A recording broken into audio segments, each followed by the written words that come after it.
স্থানীয় সময় সোমবার বোরকা পরে অস্ট্রেলিয়ার পার্লামেন্টে প্রবেশ করেছেন এক নারী। প্রথম দেখায় মনে হতে পারে ইসলামী পর্দা প্রথা মেনে চলা মুসলিম কোন নারী। পরক্ষণেই দেখা গেল কালো বোরকায় মুখ ঢাকলেও সামনের অংশে অনাবৃত স্কার্ট। এই কাণ্ড ঘটিয়েছেন অস্ট্রেলিয়ার সংসদ সিনেটের কট্টরপন্থী সদস্য পলিন হ্যানসন। জনসম্মুখে বোরকা ও অন্যান্য পূর্ণ মুখ ঢাকা পোশাক নিষিদ্ধ করার জন্য পার্লামেন্টে একটি বিল পাশের অনুমতি চেয়েছিলেন তিনি, কিন্তু এই বিল পাশের অনুমতি পাননি হ্যানসন। এর কিছুক্ষণ পর সিনেটে বোরখার সাথে স্কার্ট পরে এসে প্রতিবাদ জানান তিনি। এমন অদ্ভুত পোশাক পরে পার্লামেন্টে উপস্থিত হওয়ায় ব্যাপক ক্ষোভের মুখে পড়েছেন এই senator. Which is the world-class cable brand? Walton Cables, নিরাপদ আগামী সংযোগ। তাকে বোরকা খুলে আসতে বলা হলেও তিনি অস্বীকৃতি জানান, যার ফলে কিছু সময়ের জন্য বন্ধ রাখতে হয় পার্লামেন্টের কার্যক্রম।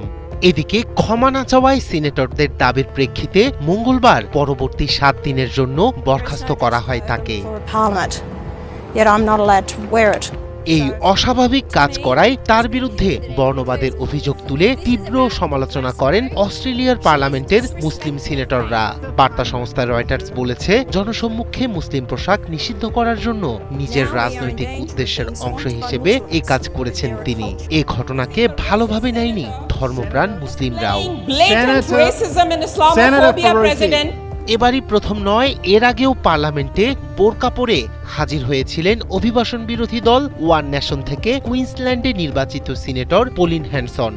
জনসম্মুখে বোরকা নিষিদ্ধ করার বিষয়টি নিয়ে বহুদিন ধরেই প্রচারণা চালাচ্ছেন তিনি। পলিন হ্যানসন বলেন, তার বিলটি সিনেট বাতিল করে দেওয়ার প্রতিবাদেই তিনি এ কাজ করেছেন। এদিকে তার এই কর্মকাণ্ডের তীব্র সমালোচনা করেছেন অন্য সিনেটররা। এটিকে স্পষ্ট বর্ণবাদ বলে মন্তব্য করেছেন বেশ কয়েকজন সিনেটর। নিউ সাউথ ওয়েলসের মুসলিম গ্রিনস সিনেটর মেহেরিন ফারুকি বলেন, তিনি একজন বর্ণবাদী সিনেটর এবং তার আচরণ স্পষ্ট বর্ণবাদ প্রদর্শন করেছে।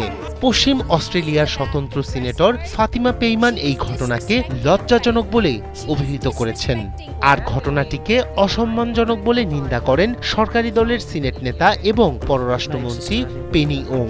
সে সময় পলিনকে সাময়িকভাবে বরখাস্ত করারও প্রস্তাব দেন তিনি। 1990-এর দশকে এশিয়া থেকে অভিবাসন এবং আশ্রয় প্রার্থীদের তীব্র বিরোধিতা করার মধ্য দিয়ে আলোচনায় উঠে আসেন এই সিনেটর। নিজের পার্লামেন্টারি ক্যারিয়ার জুড়ে ইসলামিক পোশাকের বিরুদ্ধে প্রচারণা চালিয়ে আসছেন তিনি। এর আগে 2017 সালেও আরেকবার পার্লামেন্টে বোরখা পরে হাজির হয়েছিলেন। সেবারও দেশ জুড়ে বোরকার ওপর নিষেধাজ্ঞা দেওয়ার আহ্বান জানিয়েছিলেন তিনি। রায়হান কবির শুভ্র, 71। For 7 days? Not at all.